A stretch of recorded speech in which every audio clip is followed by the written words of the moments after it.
Lorenzo, toi, venez. Philippe, je t'apporte le plus beau joyau de ta couronne. Qu'est-ce que tu me jettes là, une clé? Cette clé ouvre ma chambre. Et dans ma chambre est Alexandre de Médicis, mort de la main que voilà.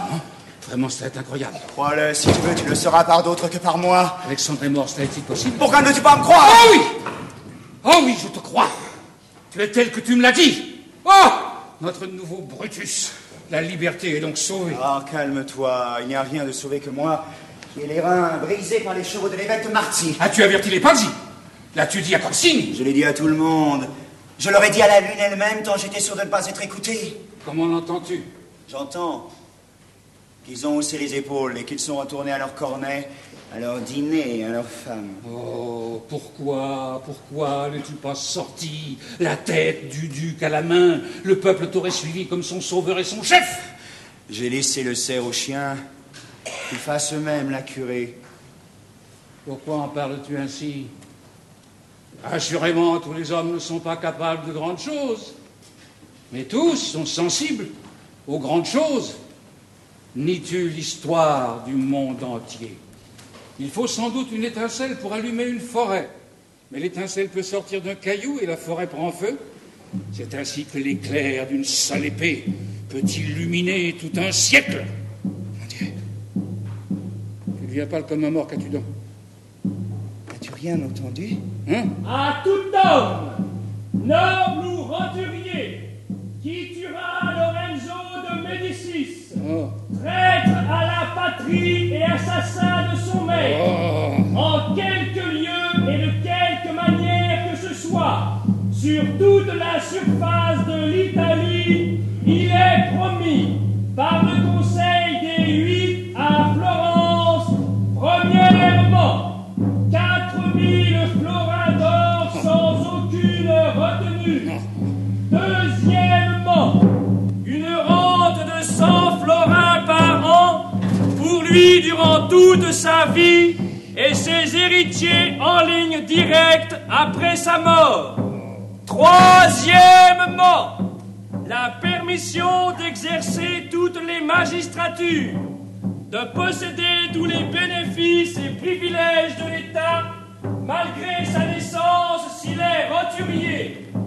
Quatrièmement, grâce perpétuelle pour toutes ses fautes, passées et futures, ordinaires et extraordinaires, signées de la main des 8. Oh, les 8!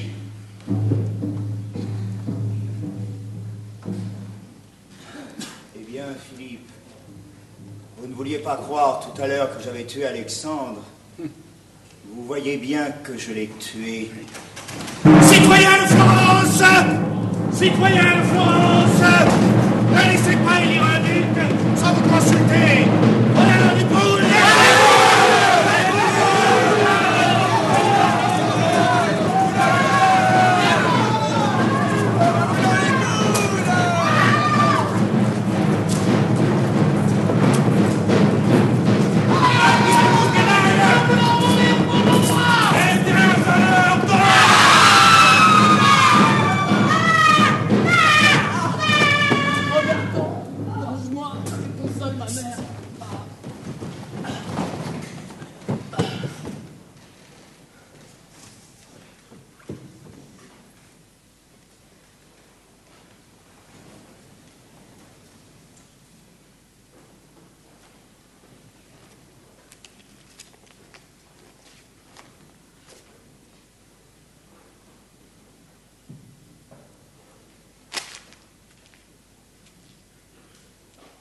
Voilà une lettre qui m'apprend que ma mère est morte.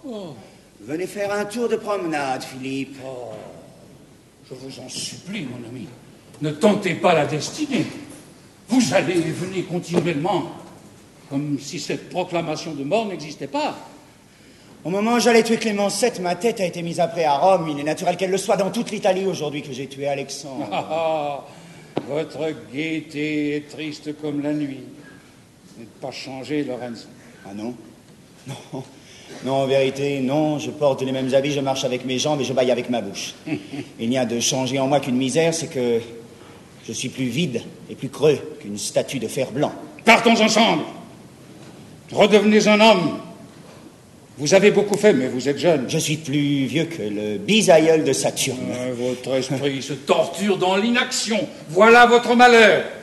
Ah, vous avez des travers, mon ami. Ah oui?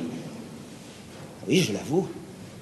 Que les républicains n'aient rien fait à Florence, c'est là un grand travers de ma part. Ah. Qu'une centaine de jeunes étudiants, braves et déterminés, se soient fait massacrer en vain. Que Combe, un planteur de choux, ait été élu à l'unanimité, oui. Oui? Oui, Philippe, je l'avoue, ce sont là des travers impardonnables et qui me font le plus grand tort. Alors, raisonnons pas sur un événement qui n'est pas achevé. L'important est de sortir d'Italie. Vous n'avez pas encore fini sur la terre. J'étais une machine à meurtre. Mais à un meurtre seulement. N'avez-vous pas été heureux autrement que par ce meurtre, quand vous ne devriez faire désormais qu'un honnête homme? Pourquoi voudriez-vous mourir? Philippe, je ne puis que vous répéter mes propres paroles. J'ai été honnête. Peut-être le redeviendrai-je sans l'ennui qui me prend. J'aime encore le vin et les femmes, c'est assez pour faire de moi un débauché. Mais ce n'est pas assez pour me donner envie de l'être. Sortons, je vous en prie. Ah, tu te feras tuer dans toutes ces promenades. Non, cela m'amuse de les voir. La récompense est si grosse qu'elle les rend presque courageux.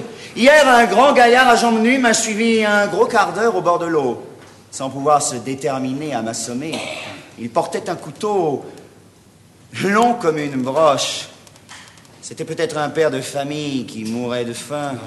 Lorenzo, ton cœur est très malade. Oh, tu aurais déifié les hommes si tu ne les méprisais. Je ne les méprise point, Philippe. Je les connais. Je suis très persuadé qu'il y en a très peu de très méchants. Beaucoup de lâches. Un grand nombre d'indifférents. Il y en a aussi de féroces. Je vais faire un tour au Rialto. Non.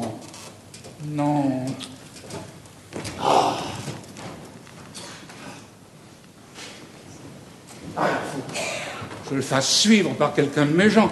Oh là! Jean Pipeau, oh là!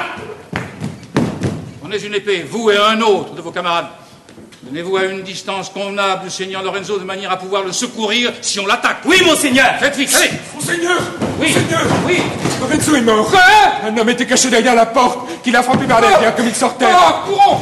Vite, il n'est peut-être que blessé. Mais ne voyez-vous pas tout ce monde? Le peuple s'est jeté sur lui. Dieu de miséricorde!